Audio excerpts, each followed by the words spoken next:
I'd like to welcome you to the Unitarian Universal Fellowship of the Rappahannock, where our mission is to be a covenantal community that embraces and promotes UU principles in our personal lives, in our fellowship, and in the world. We are so glad that you have joined us this bright and beautiful spring morning. All are welcome here. Announcements are listed in the front page of your order of service. A special welcome this morning to any visitor. We hope that you will join us after service for coffee and refreshments so we may get to know you better. Please silence your cell phones and mute if you're on Zoom.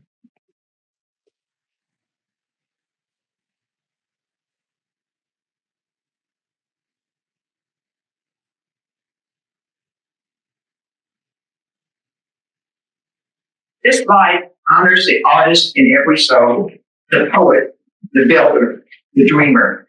As we light this chalice, may we embrace the courage to create and the joy of sharing our unique gifts with the world. Our opening words this morning were written with assistance from my friend Copilot, an AI system. Together we gather in the shared spirit of creativity, the life force that animates not just the artist's brain, but every small act of imagination in our lives. Creativity is a bridge. It connects the inner world to the outer, turns thought into form, and transforms the mundane into the extraordinary. Whether it's through painting, writing, music, or simply the way we choose to shape our days. Each of us holds within us the capacity to create and recreate. In this space, let us celebrate the divine spark of artistry that resides in every heart. Let us honor the courage it takes to dream, the beauty of imperfection, and the joy of expression. May this service inspire us to see the world not as it is, but as it could be, and perhaps to take one small step toward creating that vision. And now, Diana has a different type of reading for us. Yes, the reading that I'm going to do today is actually a video.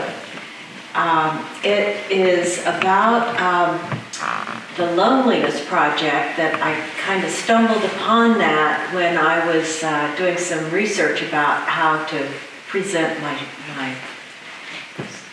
my art show today. And it says everything about how the arts help people turn loneliness around, but it is also very similar to what I'm going to be talking about in terms of how art heals many aspects of ourselves and our struggles. So it's very brief. It's called Embrace Your Signal, Loneliness, Art, and the Brain by Project Unloneliness. And here we go. Loneliness can kill you, but it doesn't have to. Here's why. Loneliness may be the most human of feelings. Occasional pangs of loneliness are helpful signals from your brain, saying you need to be with others, just as feelings of thirst mean you need water. However, if left unchecked, loneliness can fundamentally rewire your brain in harmful ways. Chronic loneliness increases inflammation, raises blood pressure, and impairs the immune system, making you more likely to get sick. More insidiously, the lonely brain begins to see even routine social interactions as risky, which drives lonely habits, like viewing the world as threatening, not thinking clearly, and acting impulsively. These habits make it harder to connect with people and create a spiraling cycle that stops you from seeking the exact thing that could help reduce loneliness: meaningful engagement with others. But here's the exciting news. Scientists have found that the arts also rewire your brain, and in a positive way. When you're making or enjoying art, levels of the fight or flight hormone go down and levels of feel-good hormones go up. And recent brain imaging research shows that the parts of your brain involved in forming social connections, the ones affected by loneliness, also light up when you engage in creative experiences. This research suggests that the arts can increase feelings of trust, empathy, and compassion. By being imaginative and creative, you can start a positive cycle that fights against loneliness. Creative engagement can reduce stress, lighten your mood, connect you with your inner self, and strengthen your brain's social superhighways, sparking brain activities that make it easier to connect with others. The simple and joyful act of creative exploration can take many forms. When you pursue one that moves you, your perception of the world changes. Compassion can replace conflict. You'll see opportunities where you once saw threats. Welcome this signal. Use the arts to navigate loneliness in a deeply human, health-enhancing, and lifelong way.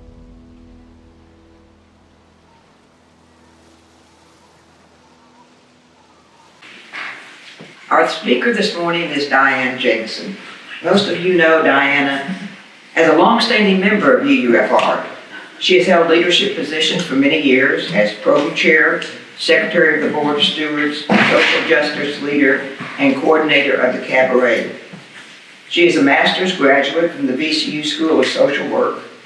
In life outside of UUFR, she maintains a limited private practice and owns and operates the boutique When Ordinary Won't Do. She is the mother of 3 and companion to Charles and her standard poodle, Tilly. But many of you may know her most for her unique fashion sense and as a co-director of our recent fashion show. Now I turn the podium over to Diane. Hello, folks. Today, I'm going to be talking about what I call a soulful odyssey. I'm going to be talking about introspection, personal transformation, emotional and physical healing, inner peace, connection with others, and a little bit about social justice messaging. I thought this was an interesting quote to share with you. Incorporating art into your daily life offers many of the same health benefits as regular exercise. Yes! While also bringing meaning and beauty to your routine. I really hope that's true. The healing power of art lowers making art or viewing art, participating in artful experiences, reduces your cholesterol, your cortisol, reduces your blood pressure, increases your serotonin levels, and fosters sharper cognition. Maybe it even reduces your cholesterol, I don't know.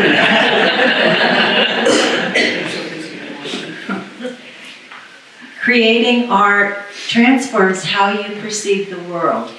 And I just want to take a little aside from that. And first of all, I want to say that I'm kind of going unscripted today, so I just want you to hold me in your hearts for this experiment. There was a time when Charles and I painted things in nature and things that were of interest to us. And one time I was painting the outside of the Rappahannock Art League, the building, and I was amazed at what I saw in that building that I had never seen before. And once you see it, you can't unsee it. And that's been so true. with things that that we have painted or taken photographs of and studied in depth. So that's just one example of how making art has transformed how I experience the world. Making art helps people cope with trauma and serious illness. It builds emotional resilience.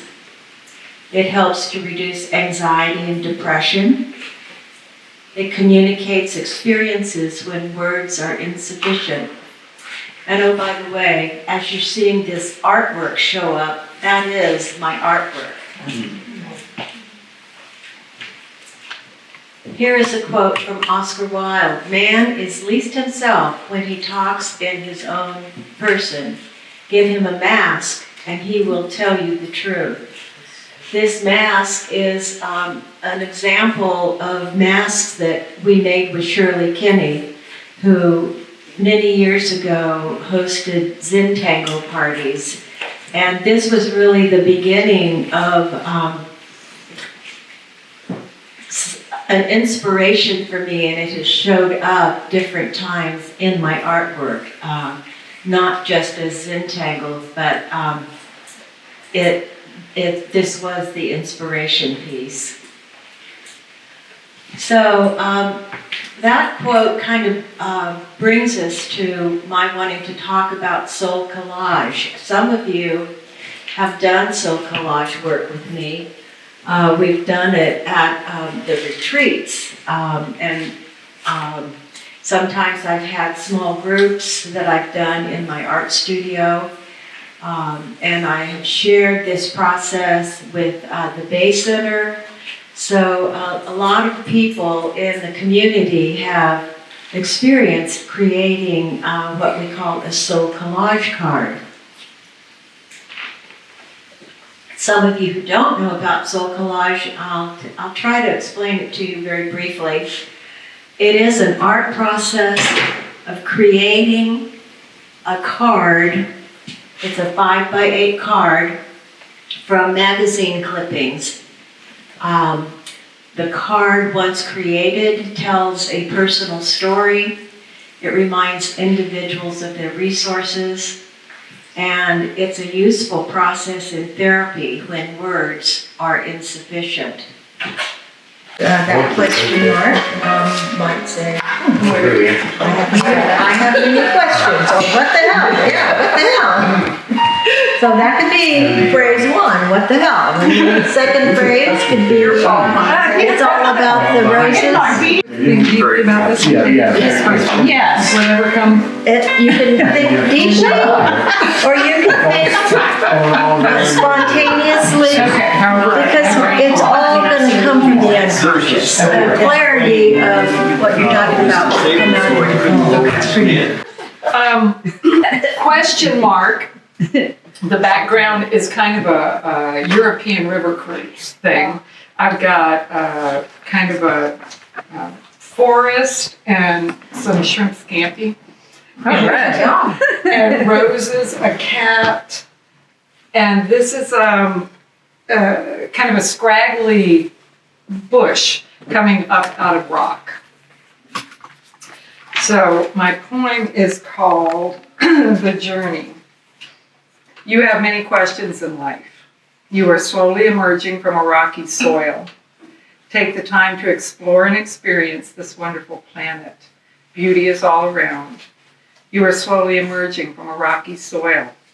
Cherish the little things, animals, flowers, great food and drink. Beauty is all around. Let the waters soothe your questioning mind. Cherish the little things, animals, flowers, great food and drink. The forest is your cathedral. Go there often. Let the waters soothe your questioning mind. There is still much to learn and discover. The forest is your cathedral. Go there often. Take time to explore and experience this wonderful planet. There is still much to learn and discover. You have many questions in life. Wow. we're talking now about when words are insufficient. And this particular soul collage card, I created it as though I was the client that I had worked with who had created a similar image. And she was on the autism spectrum continuum, and she had a very difficult time naming her feelings. She, when things would get so built up inside, she had, it seemed as though no alternative but to start drinking, and she would drink until she was very sick. And so we were trying to find out what was happening inside. If she could name the feelings and talk about that, then we could move to how could she manage those feelings differently. And so in this particular card, she was talking about how she sometimes just felt like she was falling apart on the inside, that she would have this tension that would build up, and it would just reach a tipping point, and then she would go off on a binge. And she just didn't have the words to communicate any of this.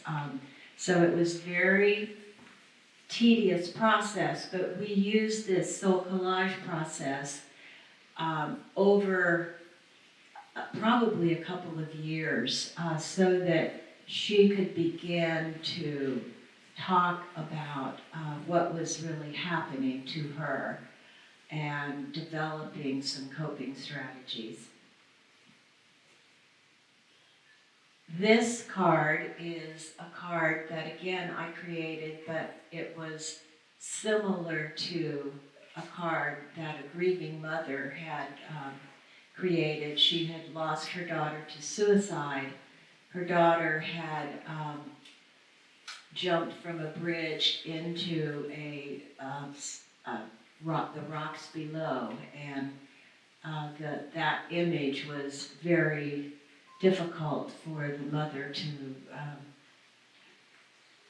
lay to rest. And so she created a card that had the representation of her daughter having to carry quite a burden with the stone, that she hopefully had gone to heaven. The woman was quite religious, so that was an important part of the journey, and that she had been released from the pain and suffering that she experienced when she was living life here on earth.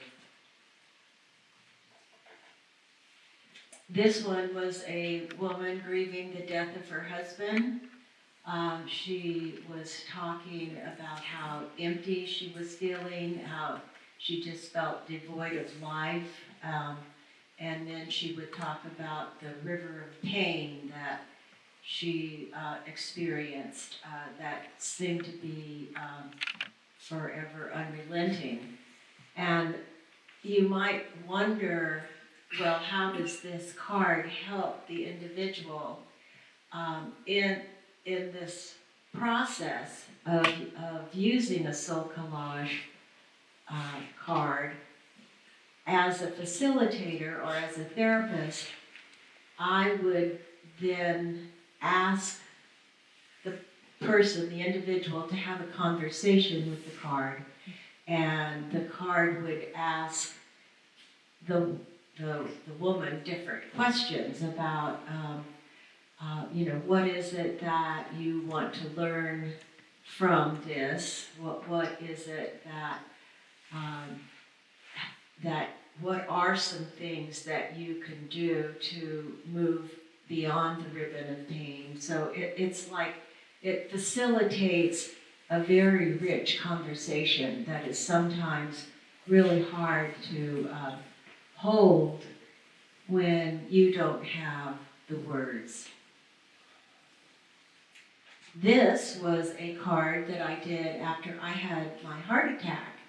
And I did it in a group setting, and it was my main support group of women who kind of helped me figure out what was it that I needed to do differently so that I could heal and hopefully never have that experience again. Now this is another way of using art as healing, and this is a personal experience of mine. I was having reoccurring dreams. They were anxiety dreams. They were dreams of losing things, of not knowing where the car was, not knowing where the keys were, not knowing how to find my mother, and I would wake up in a sort of a panic state, and I wanted to not have that anymore. And this particular dream was about, I could not find my college dorm room. So there I am walking down the hall, and I just couldn't find where I was supposed to be. So I did this representational painting, and then I began to change the painting. I began to add some features that would make the image more pleasing. And it turned out that this image became covered with morning glories, and to my surprise, I didn't have those recurring dreams anymore. And I thought, wow, that's pretty powerful. So, just know that that's a possibility. Did you dream about morning glories? Yeah, now I dream about morning glories. And here's another one.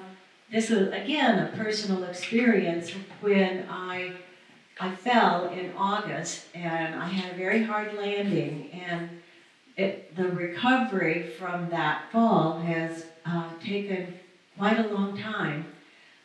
When I first fell, my rib cage was frozen, and I was having difficulty breathing, and I couldn't move. I couldn't turn over in bed, and I had some very good help with some healer type people who got me to the point of being able to go ahead and start moving better.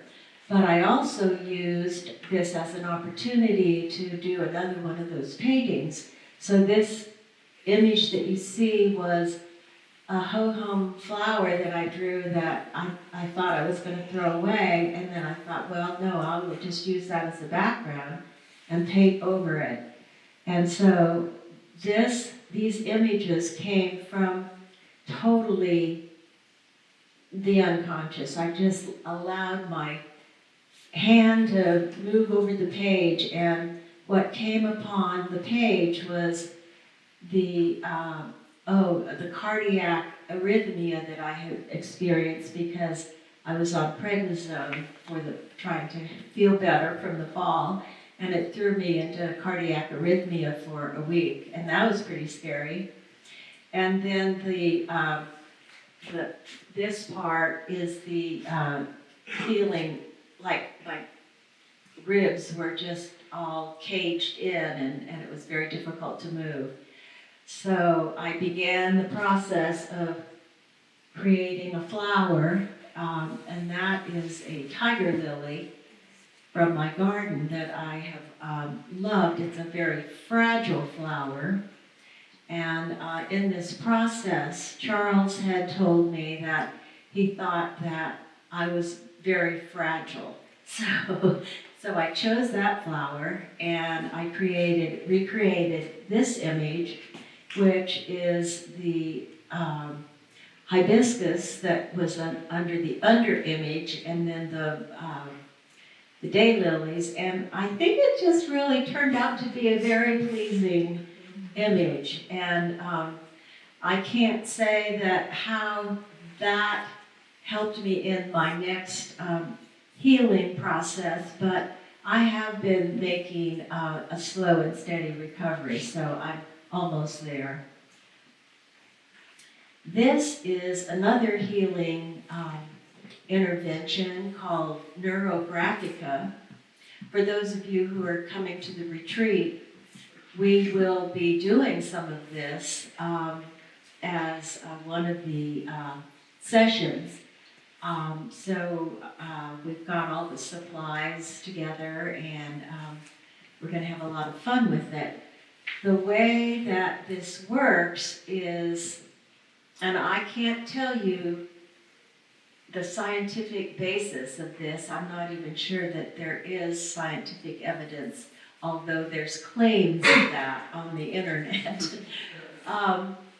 But the process is quite beautiful. And what you do is, if you have something that you're dealing with that you'd like to change, I call it a stuck spot, you write down phrases of what it is that you're dealing with, and then you cover that over with a line drawing, and you take lines and put them across the page, and then wherever there's an intersection, you round out the corners, and it begins to look like the neuroimaging of neurons in the brain. I mean, it's not quite the same, but you can kind of see how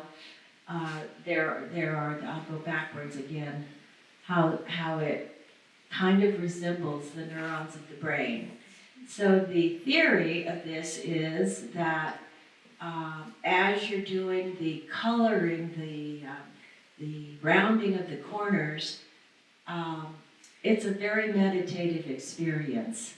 And people just get into it. They just kind of like tune out. I remember, Ruth, when you were doing some drawing, some painting at Chaco one year, she said that she was just able to be so present in the moment. And that's what I think is the value of this neurographica work.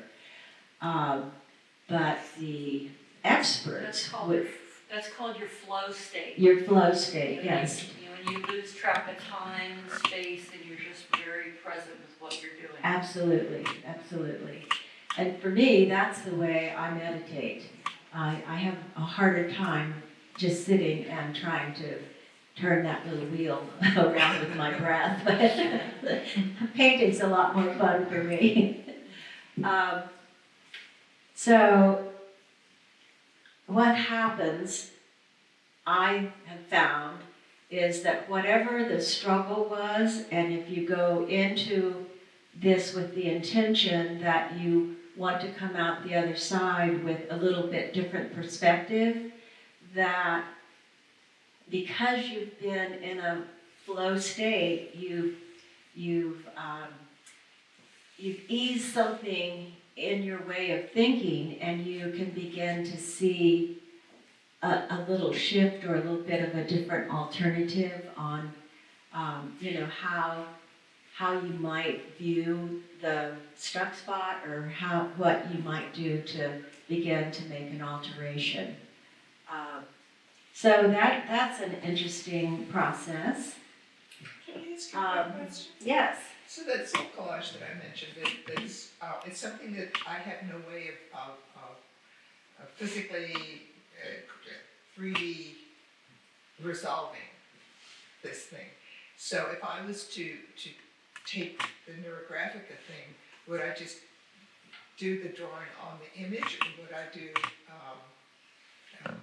do something, start something else with that image in mind? Well, you can be as creative as you want. I know, but And you can try, that's an interesting idea, is to take a card and do a neurographic tracings over the card. okay. I mean, yeah. That's what I was I've not done that before, but yes, you can do But you that. presented them to me just like this, and here we are. Thank you. I think that the art and the connection with others has been the best thing for me. And I came across this picture of me and Cliff Schelling, and me as a mime is a little bit of a way of expressing art, so I thought that was kind of fitting for an introduction. This is a very strong connection. It was a painting that my daughter did of me when she was in the 2nd grade.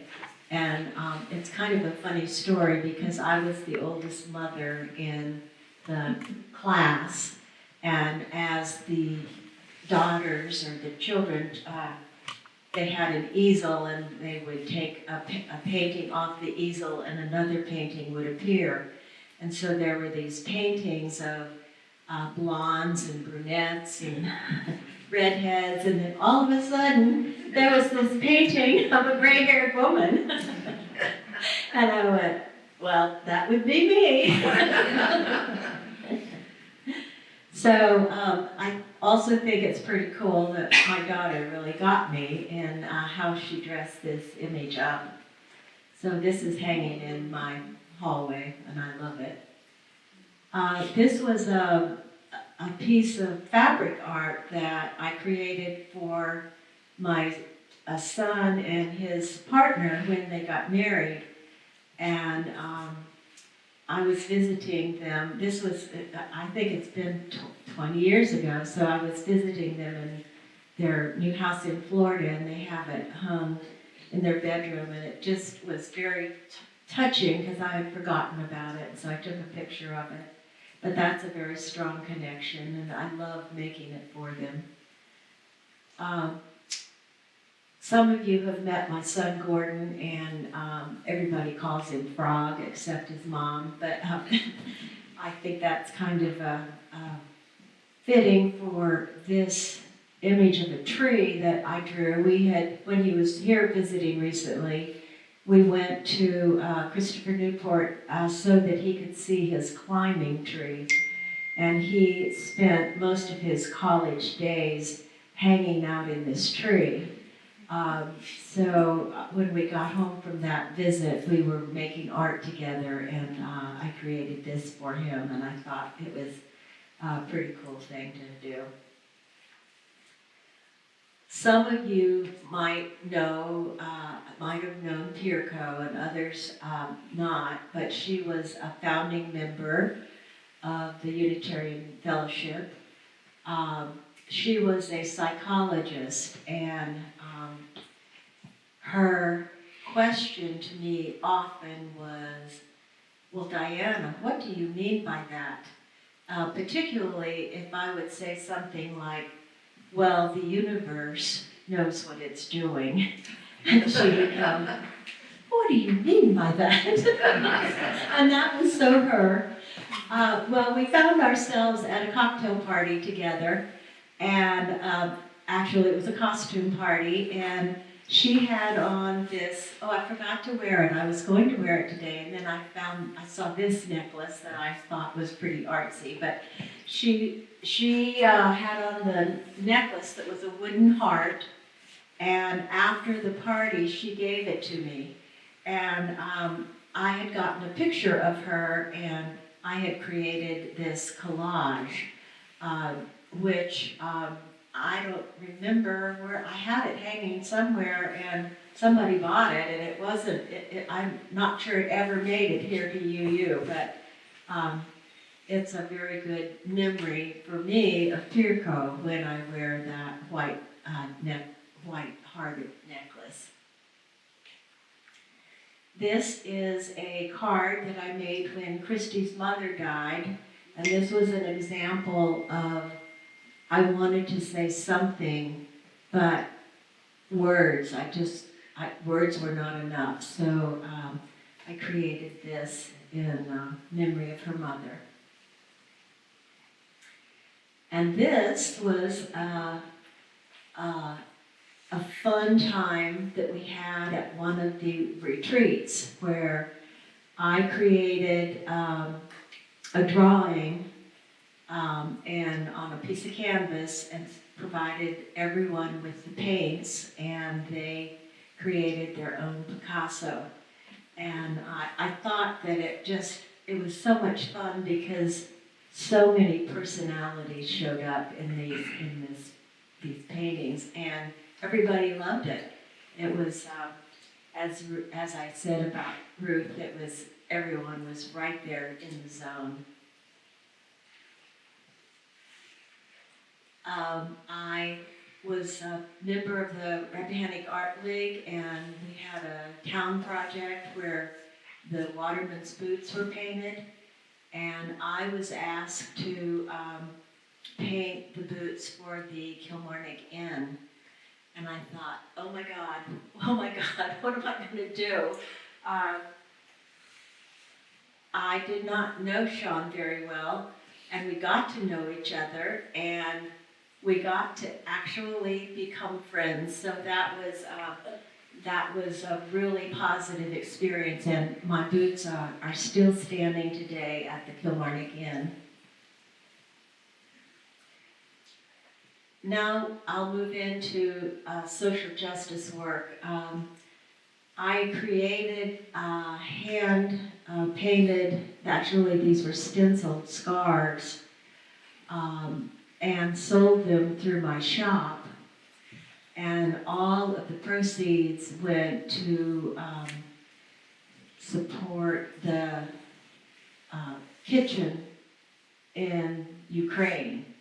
And I think we raised over $1,000. So that was again, a community effort because people wanted and loved the scarves, and they were willing to pay the money, and then the money went to such an important cause.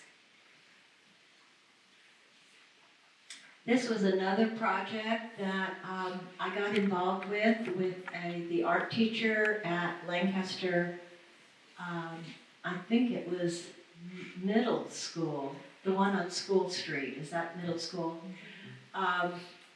This was during a time that we had an indivisible group, and we wanted to find a way to get the community interested in the matters of the day and encourage people to vote. So we decided that we would have a contest in at the middle school with the art students, and they were to create a business card that encouraged people to get out to vote. And we thought that this would be a very civic-minded experience for these children who were going to grow up and soon to be voters, and that this would also be a message to the parents who were probably going to be aware, if not involved, in this project. So these are a few of the contenders, and this is the one that we honored, and we gave the artist $100, and we gave the runner-up, it looks like $50. And so it was just a very fun thing to do, and I think a very worthwhile project. This is a soul collage card that I made for myself, and it represents what I believe it's a core value of mine, and that is to be the change you want to see in the world. I often visit that card just to remind myself of what it is that I want to be doing. This is another project that we hosted here at UU. This was when we were trying to get a group together to organize around women's rights issues. And so we had a party where we painted vaginas.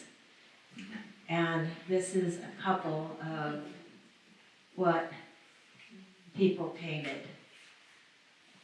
And this is the group picture. It was a very fun experience, though everybody felt very supported. Unfortunately, the group didn't take off to do the work at that time. It was a time of, I guess, low energy, so we didn't move any further after that project, but we did support one another. This is a painting that I did, and this has a story. I have been listening to a podcast called Digital Young, and it was by a psychologist named Jason Smith, a Jungian analyst, and he was talking in this particular podcast about the story of the white snake.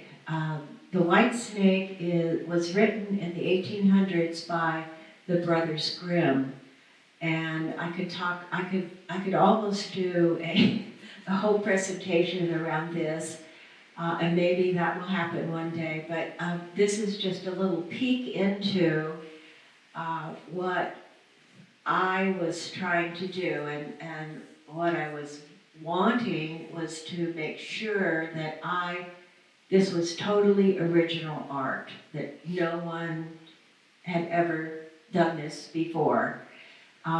So I created this image of, in this situation, it looks like a woman eating the white snake and being in communion with the bird.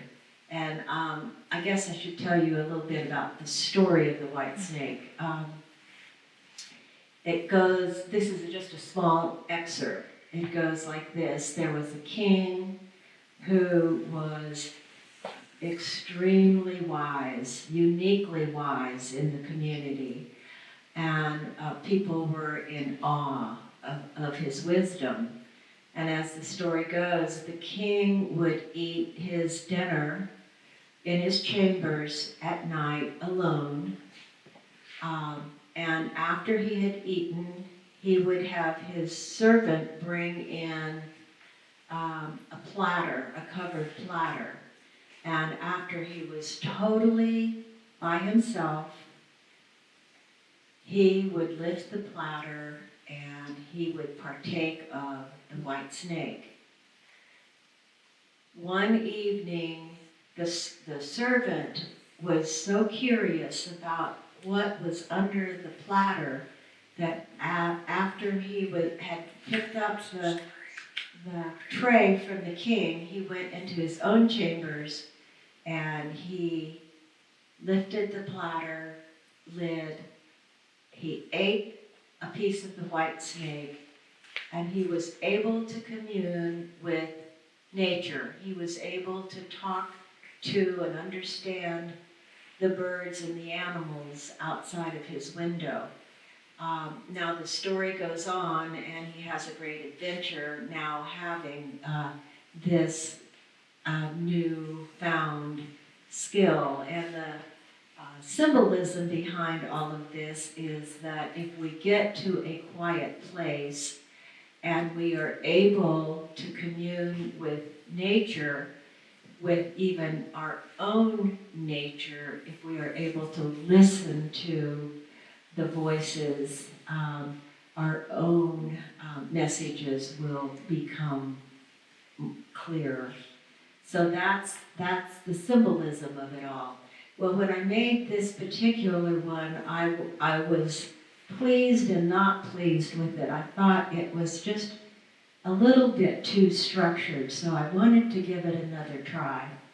And so I came up with this, which is still the platter, the lid, and the white snake, and this is part of the image of the servant, which we are all servants in a sense.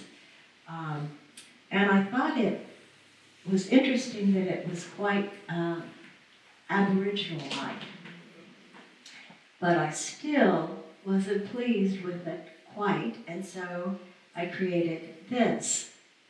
And this to me is like, it's so free, it's like just taking off and just, I don't know, being so open, and it's got a feeling of happiness. So that's, I mean, if you ever wonder what I do at night, this was fun for me. And I have other things that in the different stories of the Brothers Grimm that I'm working on, and one day maybe I'll have a little talk around this. So, a big thanks to Charles and Tilly, who have helped me on my Odyssey journey. And more important, a special shout out to you, my UU family, for the support that you've given me. You're the best. And folks, that's all I've got.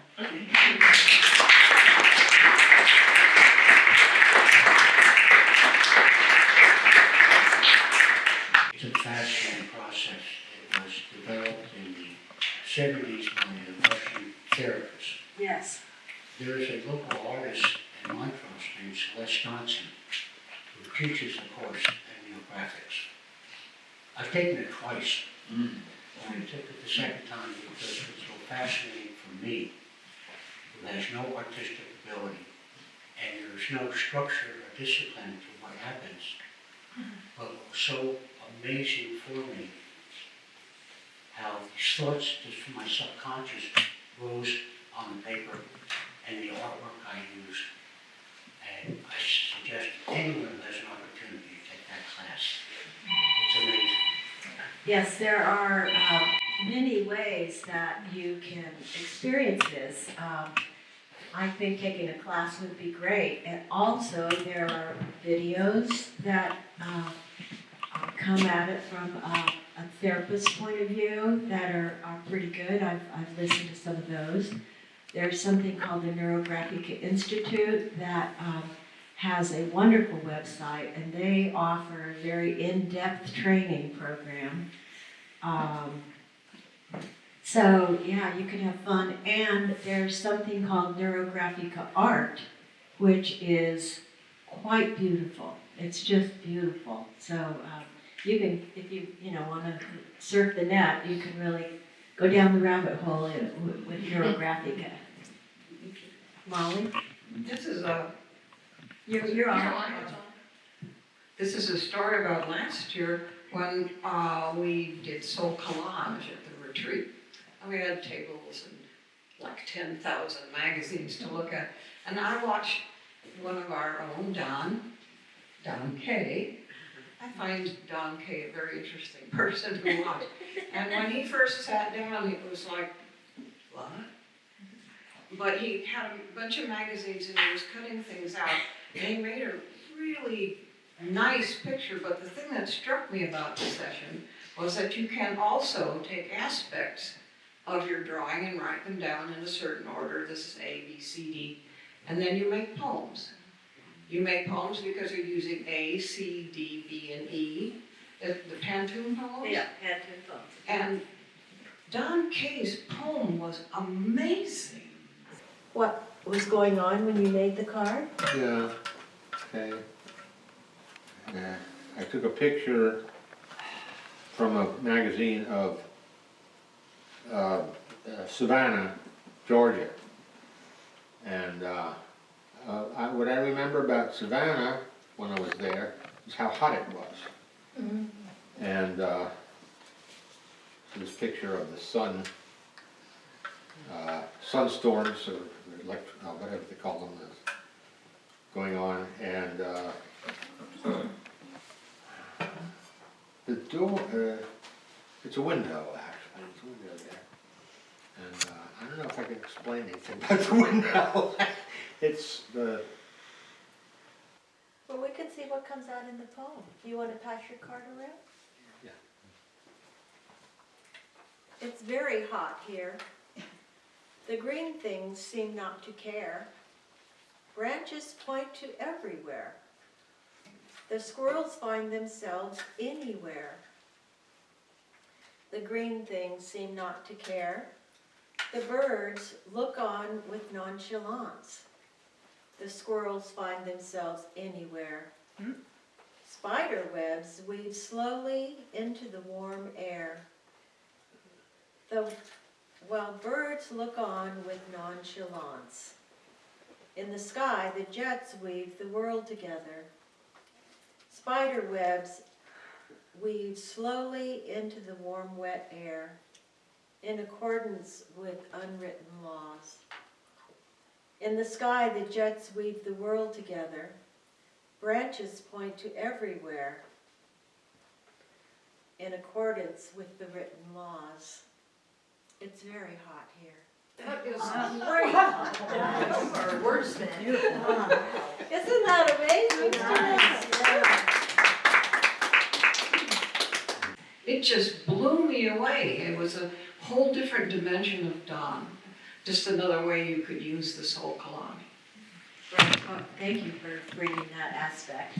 There's so many things that I could talk about that I tried to go, oh, how long is this talk going to go? Yeah, but the Pantun Poems it's not a part of the official soul collage training, but it seemed to work so well that I incorporate doing the Pantun Poems whenever I'm working with somebody in soul collage, and things really come out they're beautiful.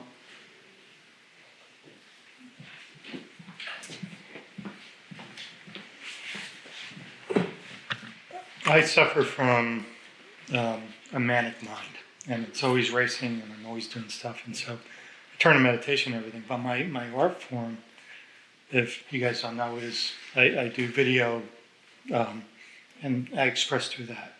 So I created a movie about healing, and whenever I'm putting my mind's going crazy, as soon as I go into doing something artistic, all that stuff goes away, and it's a meditation for me.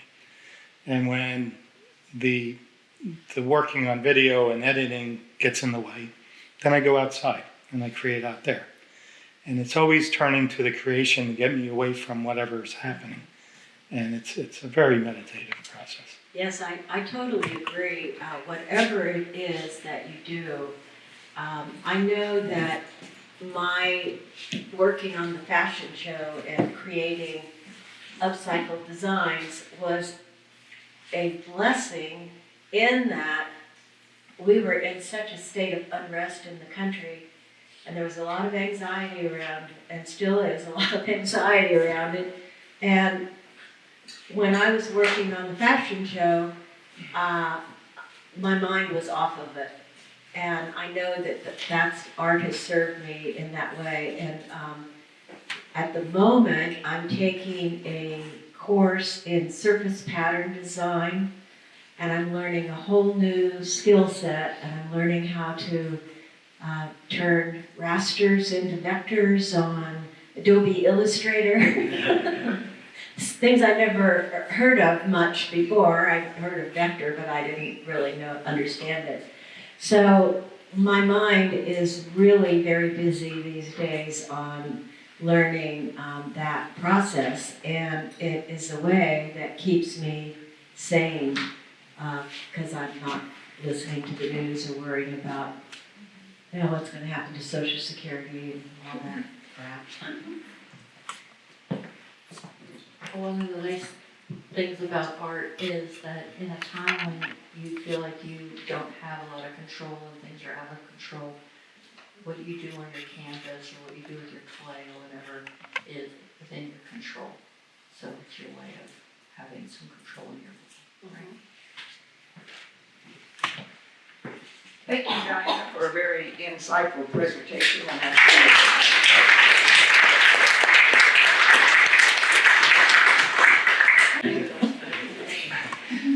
As we extinguish this flame, may the warmth of its light remain within us, fueling our capacity for creativity and inspiring our hearts. Let us go forth as artists of life, weaving beauty, compassion, and imagination into the world. In our closing words, as we prepare to go forth from this space, let us carry the spirit of creativity with us. May it guide our hands as we shape our days, our minds as we envision new possibilities, and our hearts as we connect with others. Let us remember that creativity is not reserved for the few or the masterful. It is a gift we all share, a means by which we breathe life into our dreams and into the world. Go now in peace, in imagination, and in boundless possibility. Blessed be. Blessed be.